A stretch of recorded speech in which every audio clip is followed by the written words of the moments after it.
Dan kalau Allah sudah menolak, nanti kita minta apa aja nggak akan dikabulkan oleh Allah Subhanahu Wa Taala. Ya Allah, kurang apa lagi? Saya udah tahajud, saya udah sedekah, saya udah tilawah, saya udah hafal Quran, saya udah berjihad, saya udah bantu orang lain, saya udah. Kenapa saya hidupnya kayak gini ya Allah? Tanyakan kembali, istafti qalbak, tanya ke hatimu, kenapa kita melakukan itu? Karena Allah atau karena yang lain? Ri'a an-nas. Kadang-kadang kita melakukannya udah ikhlas, tapi di tengahnya riya. Jadi bisa jadi teman-teman, kita punya beberapa amalan, kalau kita nggak berani mengatakan banyak amalan, kita punya beberapa amal soleh, tapi hampir tidak ada satupun yang diterima di sisi Allah. Kenapa Ustadz? Ikhlas kok Ustadz? Di awal, bisa jadi di tengahnya riya. Enggak, di tengah saya tetap ikhlas, bisa jadi di akhirnya riya. Enggak, di akhirnya masih ikhlas, bisa jadi barusan aja riya. Setelah after years, setelah beberapa tahun. Sehingga kalau kita nggak punya modal amal soleh yang diterima di sisi Allah, gimana kita mau mengangkat kedua tangan kita? Makanya kadang-kadang kan ujiannya kayak gitu. Di awal udah ikhlas, saya nih pengen tilawah yang bagus karena biar orang-orang sholatnya pada khusyuk. Allahu Akbar, ikhlas kan? Alhamdulillahi Rabbil Alamin,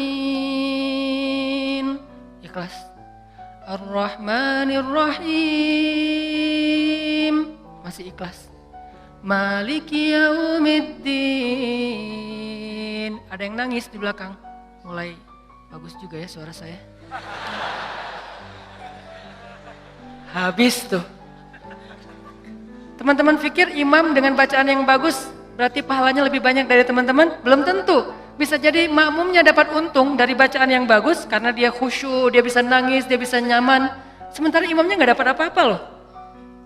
Ini, tapi kita nggak bisa menjudge imam juga ya. Begitu imam baca Alhamdulillahi Rabbil Alamin, pamer. Nggak bisa. Entar jadi susah tuh. Semua salah ya, serba salah. Baca bagus salah, baca jelek. Imam nih bacaannya kok gini banget sih. Jadi serba salah.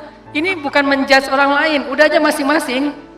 Kalau imam bacanya bagus, ya kita husnuzon. Masya Allah bacaannya luar biasa. Kalau banyak orang yang khusyuk gara-gara ini berarti pahalanya banyak banget nih. Kan kita cemburu ya. Si imamnya, astagfirullah, kalau gak dibagusin, Allah suruh yang bagus-bagus. Kalau bagus-bagus amat, ntar sombong. Karena emang bagus sih. Itu habis tuh. Aduh, ngeri banget teman-teman. Di tengah masih ikhlas. Nggak kegoda, kan riya itu kan bukan maunya kita ya.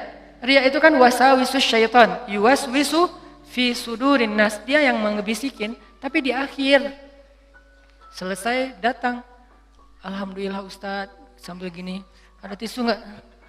Saya baru pertama nangis dalam sholat, suara Ustadz luar biasa. Bapak nggak pernah dengar di YouTube saya, sombong, ya. Bapak nggak baru kenal saya. Gitu, atau bukan karena pujian orang lain teman-teman, karena diremehin sama orang lain. Pernah diremehin orang terus jadi riya? Saya pernah ngisi di beberapa masjid agung. Ada kan kalau di daerah-daerah tuh kalau saya ngisi kadang-kadang panitia mintanya di masjid agung. Kan DKM Masjid Agung rata-rata nggak main Instagram ya. Mereka nontonnya TV. Jadi karena saya qadarullah nggak pernah masuk TV, nggak kenal. Ini Ustadz siapa sih? Ada nggak di Damai Indonesiaku? Nggak ada. Oh biasa aja.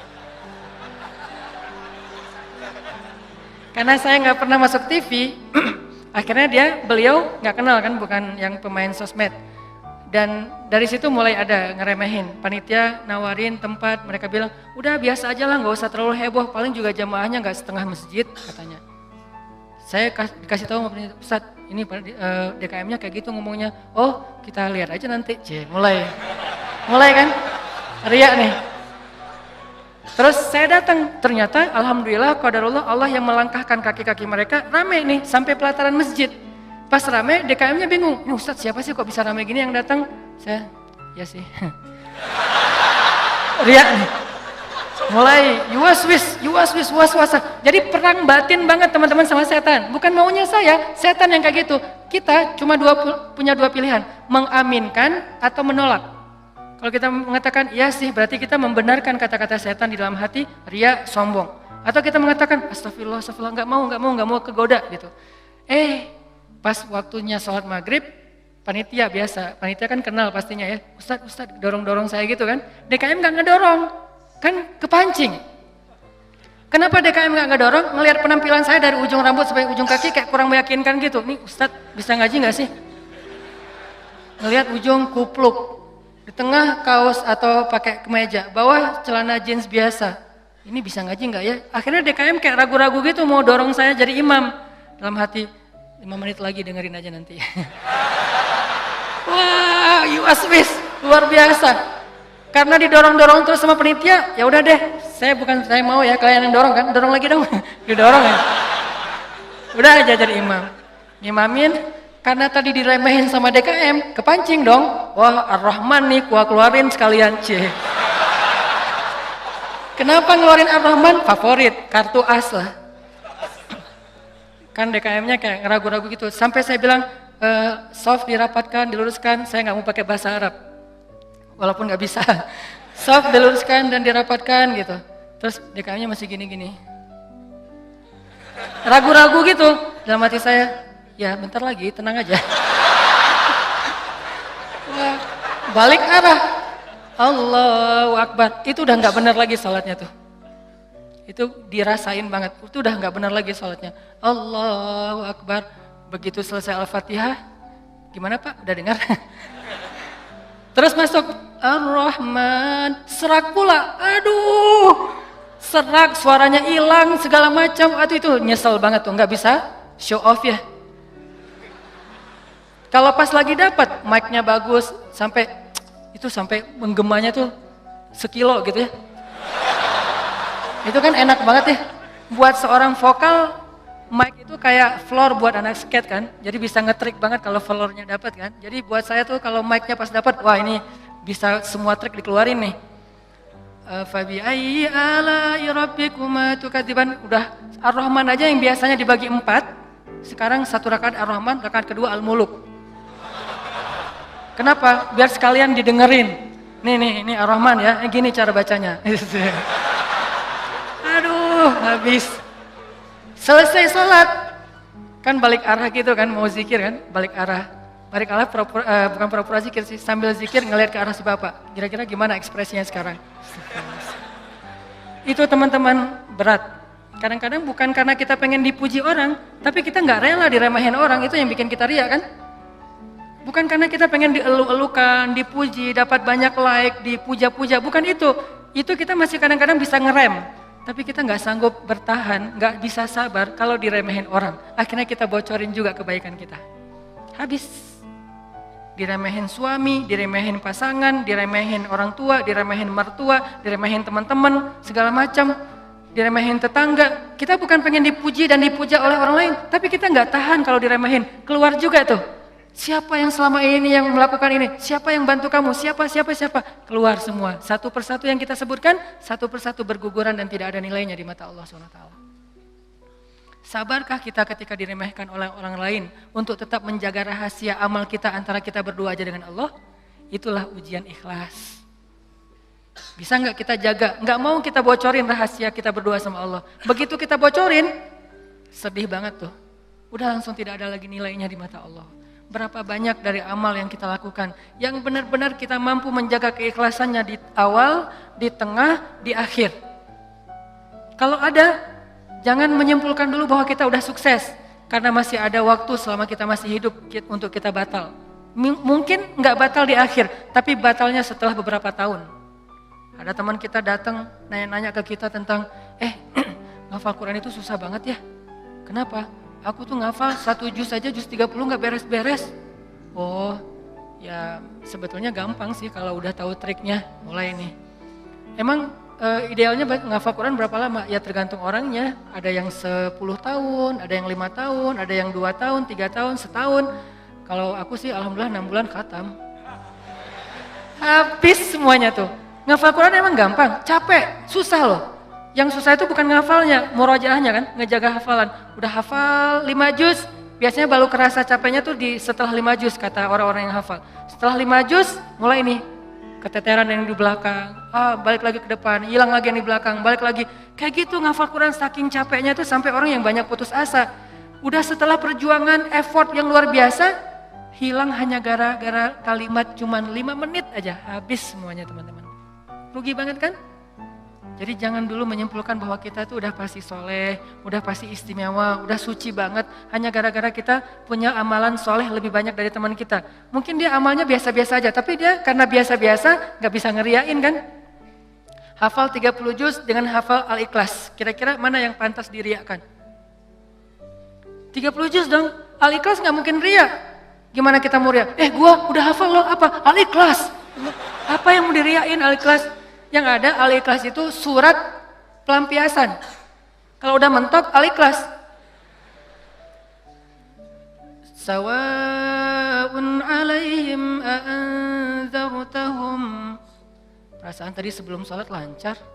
A'anzartahum qul huwallahu ahad. Biasanya gitu kan? Mentok-mentoknya Al-Ikhlas. Kenapa? Cuman Al-Ikhlas yang kita paling ikhlas. Kenapa tadi kok bacanya yang susah-susah? Pengen dong sesekali orang tahu kalau hafalan saya udah nambah kan gitu ya. Pengen dong orang tahu, kayak kadang-kadang kan kita suka pengen melakukan sesuatu yang orang lain gak bisa lakukan. Membaca surat yang orang lain gak hafal surat itu jarang. Kalau Al-Ikhlas, Al-Falaq, An-Nas, Al-Kafirun masih oke lah. Karena Al-Kafirun suratnya agak susah kan. Banyak orang yang terjebak, la abudu ma ta'budun wala antum abidun ma abud. Kapan selesainya nih? Muter aja di situ Al-Kafirun teh. Nah, kalau Al-Ikhlas kan jarang yang terjebak. Kalau Al-Ikhlas juga sampai salah. Ini nih ngeri banget nih. Jadi mungkin jangan ngeremehin dulu teman-teman. Ada teman kita yang hafalnya, kamu hafal surat apa? Enggak, cuma dikit dari At-Takatsur sampai An-Nas doang. Itu juga gara-gara modal sholat taraweh. Karena dia taraweh selalu dengar itu kan, di taraweh suka dengar ayat itu ya, akhirnya kehafal sendiri. Dia nggak pernah sombong, dia nggak pernah riak karena hafalannya sedikit. Kita yang 30 juz, segitu doang, kemana aja loh? Habis 30 juz. Jadi yang hebatnya itu bukan berapa banyak amalannya teman-teman, tapi seberapa kuat dia menjaga keikhlasannya di awal, di tengah, di akhir, dan setelah beberapa lama. Jadi jangan menyimpulkan dulu. Fala tuzakku anfusakum huwa a'lamu bimanittaqo. Jangan kalian menganggap diri kalian udah pasti soleh, pasti istimewa, pasti baik, karena Allah lah yang paling tahu siapa yang paling bertakwa. Maksudnya siapa yang paling ikhlas. Karena at-taqwa hahuna. Belum lagi nanti ada orang kadang-kadang saya pernah di sebuah masjid, kita ngadain acara tabligh akbar, terus masjidnya rame, anak-anak mudanya penuh sampai ke depan masjid. Setelah selesai acara tabligh akbar kan suka ngobrol-ngobrol gitu kan sama DKM di ruang DKM. Ada salah satu sesepuh masjid ngobrol sama saya, dan waktu itu saya juga sedih. Kenapa saya ladeni gitu, harusnya saya pergi aja biar menjaga amal beliau kan. Beliau cerita, Ustadz, alhamdulillah ya sekarang masjidnya rame, ini perjuangannya gak mudah loh Ustadz. Dulu dari awal nih, ketika kita pembebasan lahan masjid ini aja, udah konflik, sengketa dengan beberapa tetangga. Akhirnya saya perjuangkan Ustadz dari awal, sampai bisa pembebasan lahan.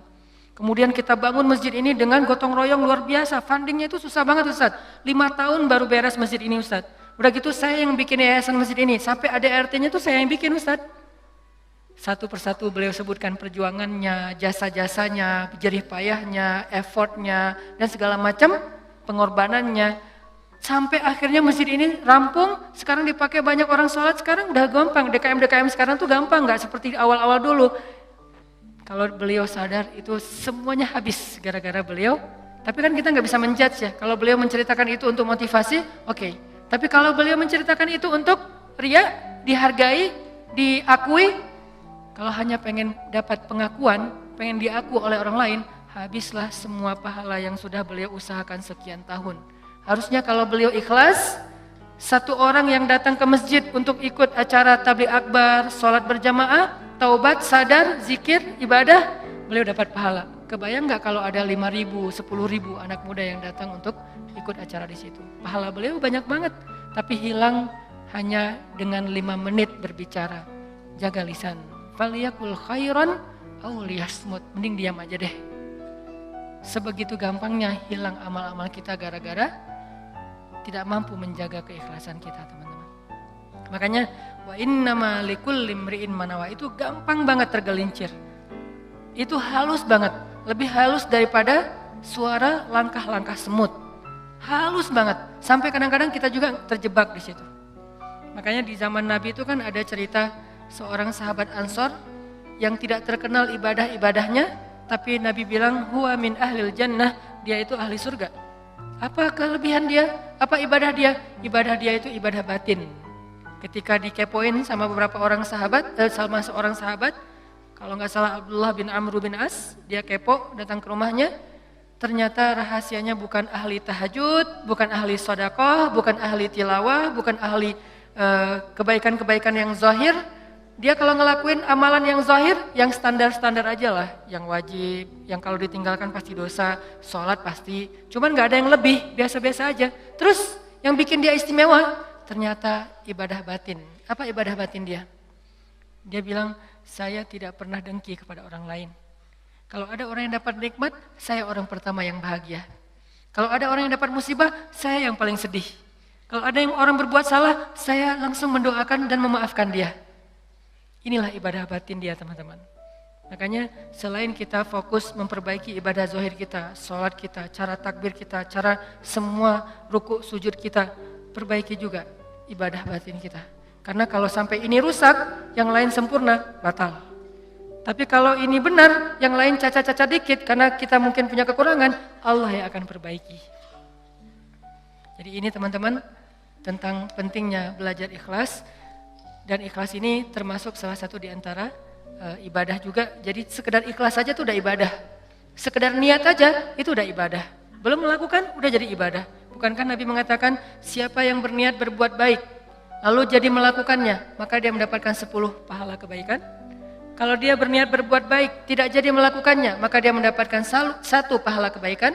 Siapa yang berniat berbuat buruk jadi melakukannya, maka dia dapat 1 dosa. Siapa yang berniat berbuat buruk tidak jadi melakukannya, dia dapat 1 pahala. Allah baik banget ya. Niat aja dikasih pahala, baru niat tuh.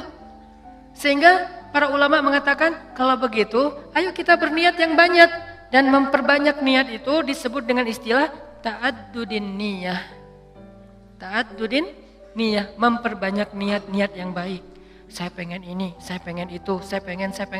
Semua kebaikan kita pengen. Maka pengen aja udah jadi pahala kebaikan yang utuh. Insya Allah tahun depan saya pengen umroh. Azam, niat yang kuat. Ya Allah kasih saya rezeki, saya pengen umroh. Udah nabung, ternyata gak cukup. Maka tahun itu Allah catat kita sudah melakukan ibadah umroh sempurna.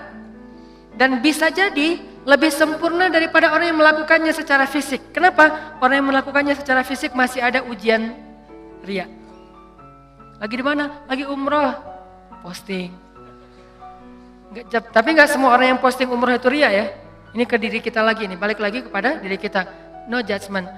Bisa jadi dia posting, bisa jadi dia tinggalnya di bintang 5. Kadang-kadang umrohnya bareng dengan teman. Kadang-kadang kegodanya gini, umroh nih bareng dengan teman.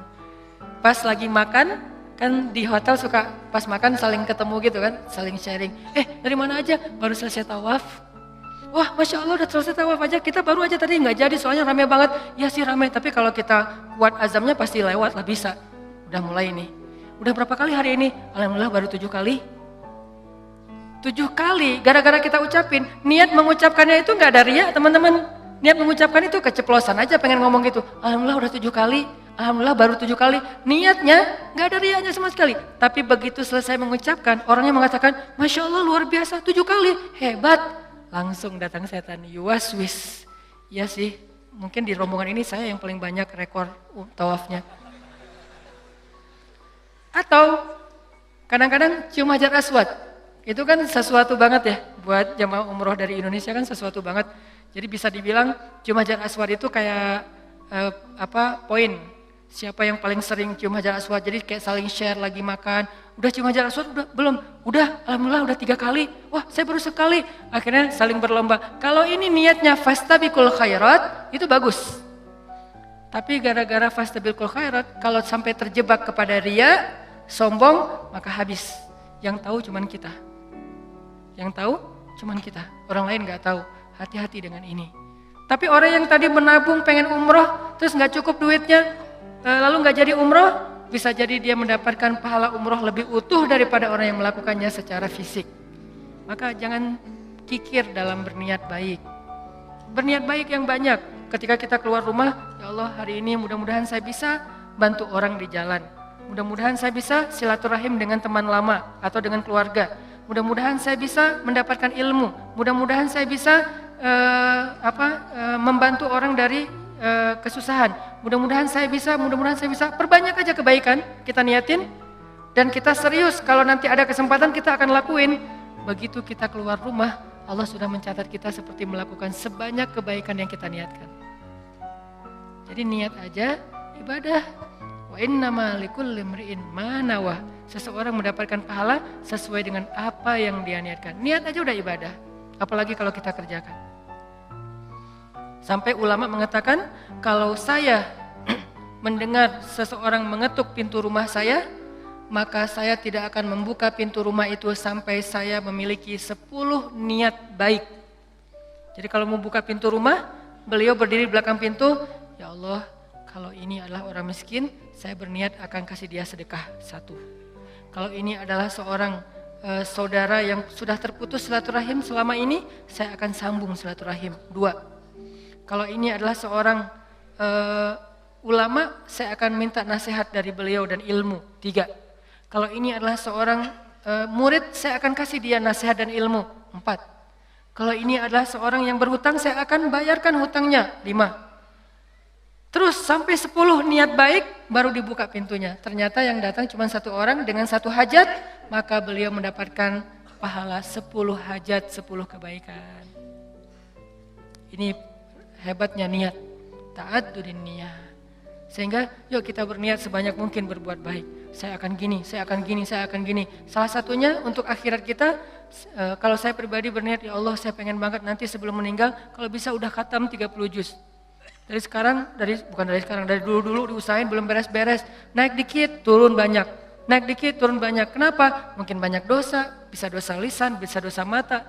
Bukankah dosa itu bisa menghilangkan hafalan ayat Al-Quran? Dan kata Nabi, Al-Quran itu gampang hilangnya, lebih gampang daripada hilangnya onta yang liar. Cepat banget hilangnya. Enggak Ustadz, saya udah banyak dosa tapi enggak hilang-hilang. Ya enggak ada yang dihafal, apa yang mau dihilangin? Coba kalau mau tahu kita banyak dosa atau enggak, hafal Quran deh. Kalau susah, pasti banyak dosa. Kalau mau tahu itu cara kita untuk bisa mendeteksi dosa kita, salah satunya ya, hafal Quran. Coba, itu akan mendeteksi banget. Kalau kita udah lancar bacaan, tapi dengan syarat bacaannya udah lancar. Karena kalau bacaan belum lancar, ya bukan karena dosa, emang nggak bisa baca Quran ya. Berarti tahapannya baca Quran dulu. Kalau bacaannya udah lancar, tapi kok nggak bisa ya ngafal Quran? Ini bisa jadi kata Imam Waqi', al-ilmu nurun wa nurullah la yu'talil asi. Ilmu itu cahaya dan cahaya Allah itu tidak diberikan kepada pendosa. Cara ngukur diri kita banyak dosa atau enggak? Coba ngafal Quran. Kalau susah, pasti banyak dosa. Sehingga pesantren di dekat rumah saya tuh, pesantren Kampung Quran namanya. Dulu ada program daurah hafal Quran selama bulan Ramadan, 1 bulan 30 juz. Di Indonesia, di Cihanjuang, Cimahi, 1 bulan 30 juz. Pas saya diundang ke situ ngisi waktu subuh, saya bilang, ini programnya apa Ustadz? 30 juz 1 bulan. Saya dalam hati, emang bisa? Saya tuh udah lebih 10 tahun gak beres-beres. Ngeremehin gitu kan? Ternyata ada yang bisa. Dari sekian puluh siswa atau santri, ternyata sekitar hampir 10 orang khatam sebulan 30 juz lancar teman-teman. Sebulan 30 juz lancar. Modalnya mungkin cuma juz 30 doang pas baru datang. Dan apa metodenya Ustadz? Ternyata metodenya itu enggak rumit-rumit, sederhana. Kalau mereka ngerasa susah hafalan, disuruh sholat taubat terus istighfar. Itu doang. Kalau ya Allah kok susah banget ya? Kan kadang-kadang ada halaman yang mudah, ada halaman yang susah ya. Yang biasanya kalau lagi enak tuh moodnya dapat, bisa sekali duduk 2 lembar langsung hafal dan lancar. Kalau lagi nggak dapat, 1 ayat aja nggak beres-beres. Nah, kata ustadznya, kalau kejadian kayak gitu, coba wudu, sholat taubat, minta ampun sama Allah, istighfar, coba hafal lagi. Pasti mudah. Dan itu terbukti. Ternyata kayak gitu caranya. Cuman ya butuh istiqomah juga. Jadi teman-teman, perbanyak niat yang baik. Niat apa aja, termasuk saya nanti kalau udah punya rezeki, udah punya usaha sendiri, saya pengen punya panti asuhan 1000 anak yatim. Tapi niatnya yang kuat ya. Kalau ternyata itu baru terwujud setelah 20 tahun, la tahzan, nggak usah bersedih, nggak usah berkecil hati. Kenapa? Sejak kita berniat punya pesantren, punya panti asuhan 1000 anak yatim, walaupun terwujudnya setelah 20 tahun, pahalanya tuh dihitung dari awal berniat, bukan ketika terwujud. Keren kan niat tuh? Jadi pahalanya dihitung dari ketika kita berniat, bukan ketika itu terwujud. Kalau terwujud, dilipat gandakan 10 kali lipat.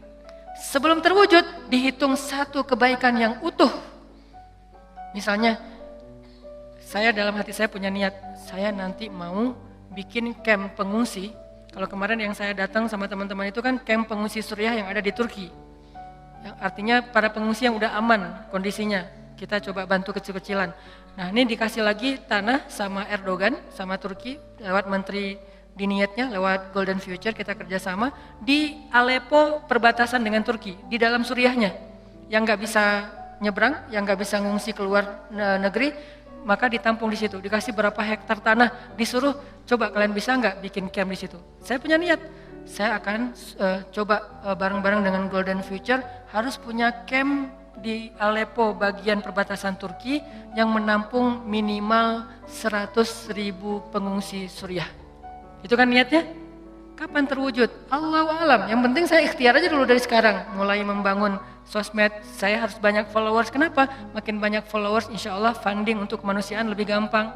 Terus juga membangun jaringan beberapa tempat di seluruh Indonesia supaya kita kerja bareng-bareng untuk selain kemanusiaan di Suriah, kemanusiaan juga di Indonesia, bikin kegiatan-kegiatan dakwah anak muda. Tapi salah satu target goals saya itu adalah bisa ngebantu korban-korban perang, bukan membantu perang, membantu korban perang. Kalau membantu korban perang kita datangnya bawa roti, bawa gandum, bawa obat-obatan. Kalau membantu perang kan bawa senjata ya, dan saya megang senjata juga belum pernah.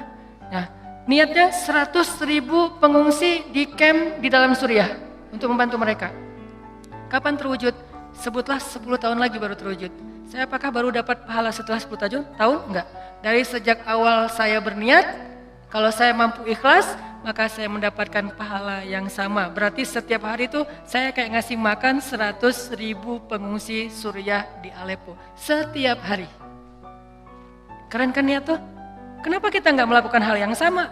Kenapa kita nggak berniat aja kayak gitu? Saya akan ikut juga dengan program Ustadz Hanan. Walaupun sekarang saya belum bisa support dana, tapi insya Allah kalau saya ada dana nanti saya pasti akan ikut nyumbang. Saya juga akan funding dengan teman-teman saya. Niatin aja. Dengan niat aja, kita udah ngasih makan anak yatim di Suriah itu 100.000 orang daily, setiap hari. Wa innama likulli imri'in ma nawa. Kenapa kita nggak berniat yang banyak kebaikan-kebaikan? Kenapa kita kikir dalam niat? Belum lagi nanti kita niatkan yang lain-lain. Saya punya niat misalnya pengen banget dengan kita mendakwahi anak-anak muda, dengan kita bikin sebuah gerakan anak muda, suatu saat dari mereka lahir seorang pemimpin yang saya sering ulang-ulang, yang hafiz Al-Quran, yang takut kepada Allah, yang ngimamin kita sholat di Masjid Istiqlal, dan yang muazzinnya adalah wakil presiden, yang imamnya presiden. Kalau itu terwujud, lalu makmumnya seluruh Indonesia, itu kan keren banget ya. Kalau belum terwujud, saya tetap dapat pahala niat itu kalau masih ikhlas. Berniatlah sebanyak mungkin, berniatlah seluas mungkin, jangan tanggung. Enggak kalau 100.000 kegedean, udah aja 10 orang. Kenapa tanggung-tanggung? Memangnya buat kita rugi kalau kita niat 100.000 orang kita kasih makan, udah aja niat. Tapi nggak mungkin tercapai. Siapa bilang nggak mungkin? Banyak hal yang sekarang saya alamin secara pribadi dan bersama teman-teman di Pemuda Hijrah, itu kejutan loh dari Allah. Dulu mungkin kita anggap itu mimpi. Mimpi bisa pergi ke camp Suriah yang ada di Turki. Mimpi bisa dakwah ke anak-anak, teman-teman anak-anak muda bisa bareng-bareng. Mimpi bisa ini, bisa itu, segala macam. Itu kayak mimpi. Tapi Allah wujudkan. Kenapa? Intasdukillah yasdukka. Kalau kamu jujur kepada Allah, Allah juga akan jujur kepada kamu. Ya Bani Israil adhkuru ni'mati allati an'amtu alaikum wa awfu bi'ahdi ufi bi'ahdikum. Tunaikanlah janji kalian kepada aku aku tunaikan janji aku kepada kalian. In tasdukillah yasdukka. Jujurlah kepada Allah, Allah jujur kepada kalian. Ihfazillah yahfazka. Jaga Allah, Allah jaga kalian. Fadhkuruni adzkurkum. Ingat aku ingat kalian. Selalu kayak gitu, kaidahnya sama. Walaupun redaksinya berubah-ubah.